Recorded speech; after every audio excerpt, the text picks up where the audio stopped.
عليكم، نتمنى تكون احوالكم طيبه وانتم كتشاهدوا الفيديو ديال اليوم اللي غنحضر معكم فيه هاد ميني بسبوسه معمره بالكريمه. كتجي اكثر من رائعه، كتستحق التجربه، وان شاء الله الا جربتوها غادي تنال الاعجاب ديالكم وغتولي معتمده عندكم تحضروها للضيوف ديالكم. كتجي رائعه شكلا ومذاقا. خليكم معايا وندوزو الطريقه ديال التحضير. نبداو على بركه الله الطريقه ديال البسبوسه، وانا في نفس الوقت كنذكر لكم المقادير. هنايا في اناء عندي قشور ديال الحامض او مبشور الحامض، عندنا رشه ديال الملح لتصحيح الذوق، وعندنا جوج ديال البيضات اللي يكونوا بالحراره ديال المطبخ. كذلك عندنا نصف كأس ديال السكر السنيده او السكر الخشن، عبار كاس ديال العنبه، وعندنا واحد ساشي ديال الفاني.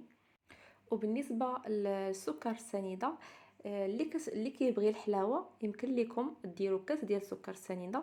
انا كنفضل ما نكثرش الحلاوه بزاف، كتجي هي هذيك. بالنسبه ليا هاد نص كاس ديال السنيده جات مزيانه، فكيبقى لكم الاختيار على حسب الذوق ديالكم من طبيعه الحال. هنايا من بعد ما خلطت الخليط الاول ضفت ليه كاس ديال زيت المائده، كاس يكون ما عامرش مزيان، واللي حتى هوايا بعبار ديال كاس العنبه. وعندي هنا ياغورت ديال الفاني. الفاني كيتوالم بزاف مع الحامض، كيجي مذاق زوين. غادي نخلط الكل مزيان حتى نحس بهاد العناصر انهم انسجموا وتخلطوا. من بعد غادي نزيد جوج ديال الكؤوس ديال السميده اللي كتكون رقيقه، ومن الاحسن تكون نوعيه ممتازه اللي كنقادو بها الحريشات ديالنا. بالنسبه للكاس عبرت الكل بكاس ديال العنبه، وعندنا واحد ساشي ديال الخماره اللي كيف ما شفتوا معايا كنغربلوها باش كنتفاداو دوك الحبيبات. وغادي نخلط الكل بالطراب اليدوي مزيان. هنايا من بعد ما ساليت عندي هاد الليمون، المول العجيب، هاد الصغيورين هادو دهنتهم بالزبده. غادي نرش عليهم السميده كيف ما كتشوفوا هنايا، رشيتهم بالسميده مزيان. وغادي نبدا نعمر هاد ليمون هادو. فمن الاحسن ملي تبداو تعمروا ليمون ما تعمروهمش بزاف باش ما يفيضوش لكم في الفران. انايا هنا راني عمرتهم بالزيت شويه، كاينين شي وحدين فاضوا ليا شويه. مهم كملاحظه ما تعمروش بزاف ليمون ديالكم كيف قلت لكم باش ملي تدخلوهم الفران ما يفيضوش. وبالنسبه الى ما عندكمش هاد الليمون الصغيورين فيمكن لكم ديروها في مول كبير، يعني المول العجيب الكبير. او لا ما عندكمش المول العجيب الكبير فيمكن لكم ديروها عاديه، غير انما كتكون ديك الكريمه في الوسط. ان شاء الله مره اخرى غادي ننزل لكم الطريقه ديال البسبوسه كتكون فيها الكريمه في الوسط. وهنايا كيف ما كتشوفوا معايا من بعد ما ساليت التعمار ديال هاد البسبوسه صافي غندخلهم للفران، نخليهم حتى يتحمروا على نار اللي تكون مهيله، تحمروا من التحت ومن الفوق. وهنايا غادي ندوزو باش نقادو السيرو اللي غادي نسقيو بهم دوك البسبوسه. درت نصف كاس ديال السكر سنيده، زدت ليه واحد ساشي ديال الفاني، وغادي ندير نصف كاس ديال الماء. وعندي هنايا نص حامضه اللي غادي نعصرها. انا فضلت انني نعصرها باش تجي منسمه مزيان. وغادي نحط ديك النص الحامضه غنحطها فوق نار اللي كتكون متوسطه، نخليها تغلي لمده ديال 10 دقائق. من بعد غادي نحيدها وغنصفيها. وهنايا البسبوسه كيف كتشوفوا معايا من بعد ما خرجتهم من الفران كاينين شي وحدين دازوا ليا في التحمار شويه. المهم نتوما تردوا معاهم البال باش يجيكم في لون واحد. كيجي التحمار تاعهم زوين وكيجيو هشاشين.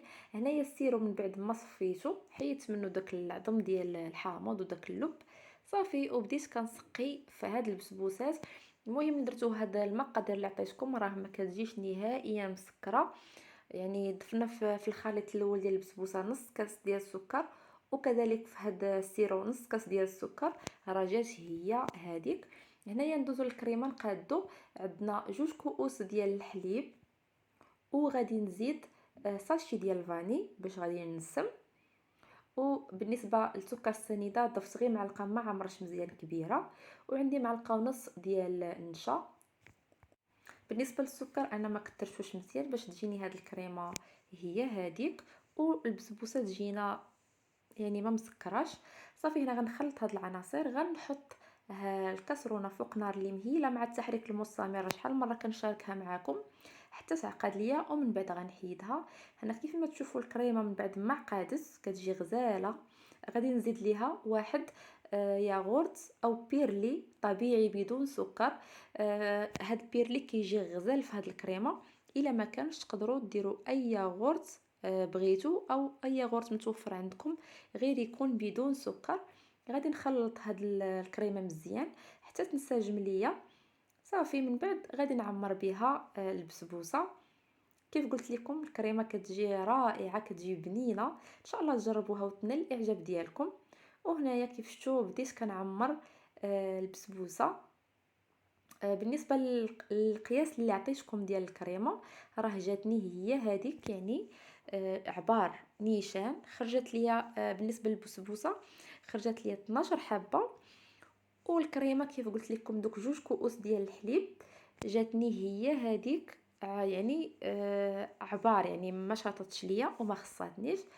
كنتمنى ان شاء الله تجربوها وتنال الاعجاب ديالكم، حيت فعلا كتجي رائعه وكتجي بنينه في الماكله، بالاخص بهاد الكريمه اللي كتعطيها واحد الطعم اللي بنين بزاف. كنتمنى ان شاء الله كيف قلت لكم تنال الاعجاب ديالكم. نخليكم مع الفيديو، نرجع لكم من بعد.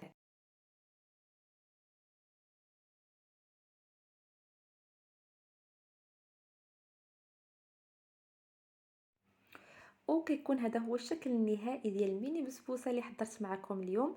بالنسبه لي انا هنايا زينتها باللوز هكا مهرمش، وهكا واحد الوريضات. فالتزيين كيبقى اختياري كيف ما كنقول لكم دائما، كيبقى على حسب الرغبه وعلى حسب الذوق ديالكم، وكذلك كيبقى على حسب المتوفر. كنتمنى الوصفه ديال اليوم تكون نالت الاعجاب ديالكم وتجربوها في البيوت ديالكم. ما بقى لي غير نقول لكم وصلنا للنهايه ديال الفيديو. خليتكم على خير، السلام عليكم.